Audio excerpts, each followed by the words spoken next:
SSC নবম দশম নিয়োগ দুর্নীতি মামলায় মুর্শিদাবাদের তৃণমূল বিধায়ক বড়োয়ার তৃণমূল বিধায়ক জীবন কৃষ্ণ সাহার বাড়িতে আজ সকালে ইডি আধিকারিকরা পৌঁছে গিয়েছিলেন। তল্লাশি অভিযান চলছিল। এই মুহূর্তের বড় খবর, তল্লাশির পর জীবন কৃষ্ণ সাহাকে নিয়ে বেরিয়ে গেলেন এনফোর্সমেন্ট ডিরেক্টরেট আধিকারিকরা। দেখতে পাচ্ছেন সরাসরি সেই ছবি। তল্লাশির পর বড়োয়ার বিধায়ক জীবন কৃষ্ণ সাহাকে নিয়ে বেরিয়ে গেল এনফোর্সমেন্ট ডিরেক্টরেটের গাড়ি। আজ সকাল থেকে তল্লাশি অভিযান শুরু হয়েছিল এবং এই মুহূর্তের বড় খবর, যে ছবি আপনারা দেখতে পাচ্ছেন, জীবন কৃষ্ণ সাহাকে নিয়ে বেরিয়ে গেল ইডির গাড়ি।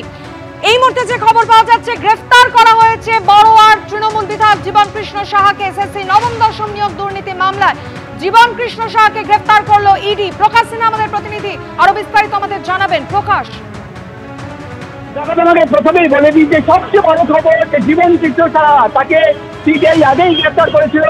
এবার ইডি জীবন কৃষ্ণ সাহাকে গ্রেফতার করলো। ইডি আধিকারিকরা সকাল থেকেই তার বাড়িতে তল্লাশি অভিযান চলছিল। তিনি পালিয়ে যাওয়ার চেষ্টা করেন, পরে নিজের মোবাইল ফোন ছুঁড়ে ফেলে দেন। এবার তাকে কিন্তু গ্রেফতার করা হয়েছে। গত 1 ঘন্টা ধরে তাকে আটক করে জিজ্ঞাসাবাদ করা হচ্ছিল।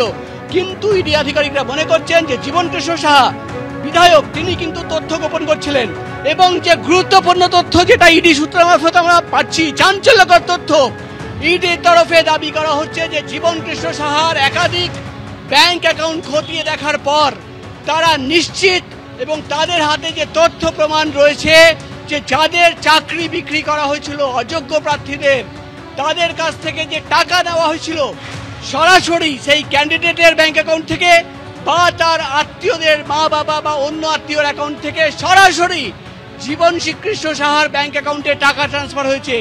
অর্থাৎ কোনো নগদ টাকা ঘুষে নেওয়া হয়নি।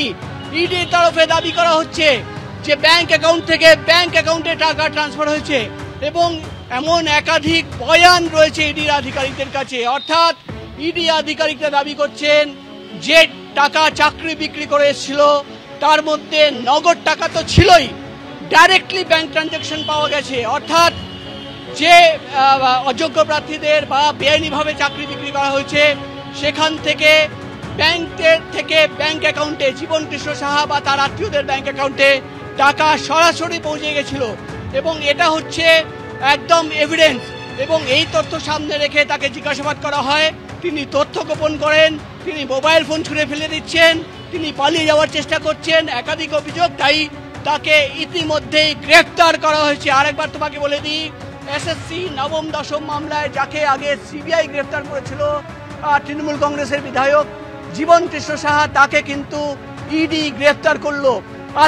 আজকেই মুর্শিদাবাদ থেকে তাকে কলকাতায় নিয়ে আসা হবে এবং তাকে আজকে রাতের মধ্যেই 7টা বাজুক 8টা বাজুক 9টা বাজুক, ইডি আধিকারিকরা যেটা মনে করছেন যে আজকেই তারা কিন্তু ব্যাংশাল কোর্টের যে ইডি স্পেশাল কোর্ট, সেখানে তাকে তোলা হবে এবং তাকে রিমান্ডে নেওয়া হবে।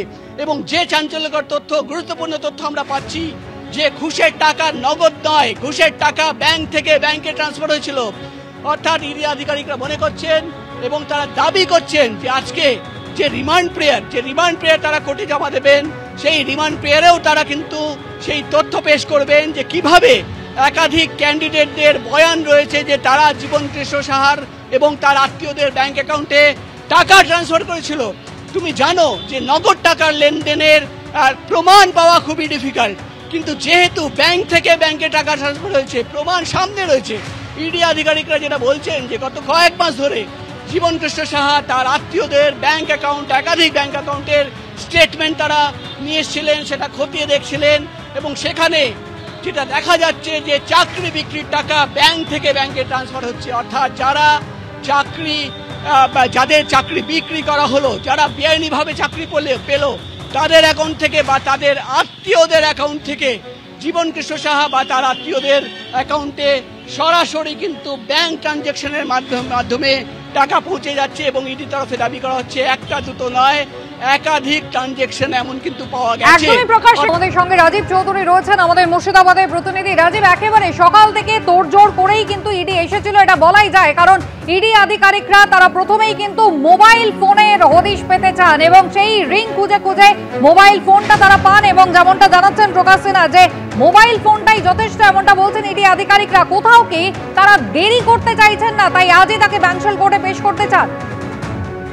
একেবারেই যে জীবনকৃষ্ণ সাহার যে আত্মীয় স্বজনের বাড়ি থেকে, সেখান থেকে ইডি আধিকারিকরা বেরিয়ে গেছেন এবং তারা একটা নির্দিষ্ট তথ্যের ভিত্তিতেই জীবনকৃষ্ণ সাহার বাড়ি এবং তার আত্মীয়দের বাড়ি তল্লাশি শুরু করেন।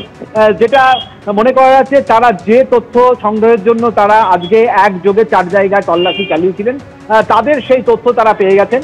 এবং জীবন সাহা হঠাৎই নিজে বাঁচার জন্য যেভাবে পালিয়ে যাওয়ার চেষ্টা করেন প্রথমত, তারপরে তিনি তার মোবাইল ফোনটিকে ফেলে দিয়ে তার তথ্য গোপনের চেষ্টা করেন। এখান থেকে ইডি আধিকারিকদের যে সন্দেহ আরো বেশি হয় এবং ইডি আধিকারিকরা সেই সমস্ত নথি তারা সংগ্রহ করতে পেরেছেন, যেটা আমরা স্থানীয় সূত্রে জানতে পারছি। এবং সেই নথি নিয়েই তারা কিন্তু সিদ্ধান্ত নেন যে জীবন সাহাকে 5.5 ঘন্টার মধ্যে গ্রেপ্তারের সিদ্ধান্ত নেন এবং তারা সরাসরি কলকাতার পথে রওনা হয়ে গেছেন।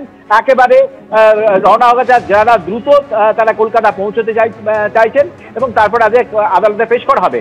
কিন্তু সেই জীবন সাহা জামিন পাওয়ার পর 2023 সালে গ্রেপ্তারের পর গত বছর জামিন প্রায় 1 বছরেরও বেশি সময় ধরে তিনি জামিনে মুক্ত রয়েছেন এবং তারপরে তিনি রাজনৈতিক কর্মকাণ্ড শুরু করেছিলেন।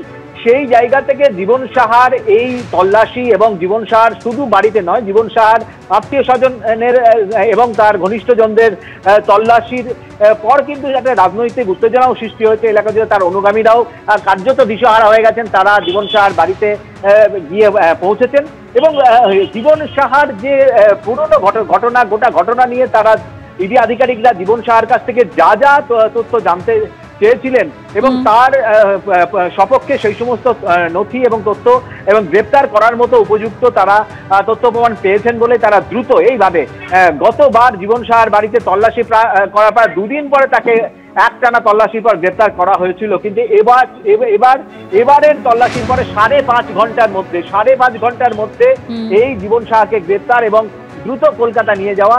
এর থেকে একটা বিষয় স্পষ্ট হচ্ছে যে ইডি আধিকারিকরা যে সমস্ত তথ্য জীবন সাহার এবং তার আত্মীয় স্বজনের কাছ থেকে তল্লাশি চালিয়েছেন, তারা সেই ধরনের নথি সংগ্রহ করেছেন এবং গ্রেপ্তারের জন্য একেবারে 2023 সালে সিবিআই যখন গ্রেফতার করে জীবনকৃষ্ণ সাহাকে, তখন 67 ঘন্টা জিজ্ঞাসাবাদের পর তাকে গ্রেফতার করা হয়েছিল। আর আজ ইডি আধিকারিকরা তার বাড়িতে 5.5 ঘন্টা তল্লাশির পরে গ্রেফতার করলেন বড়োয়া তৃণমূল বিধায়ক জীবনকৃষ্ণ সাহাকে। তাকে নিয়ে ইতিমধ্যেই কলকাতার উদ্দেশ্যে রওনা দিয়েছেন ইডি আধিকারিকরা।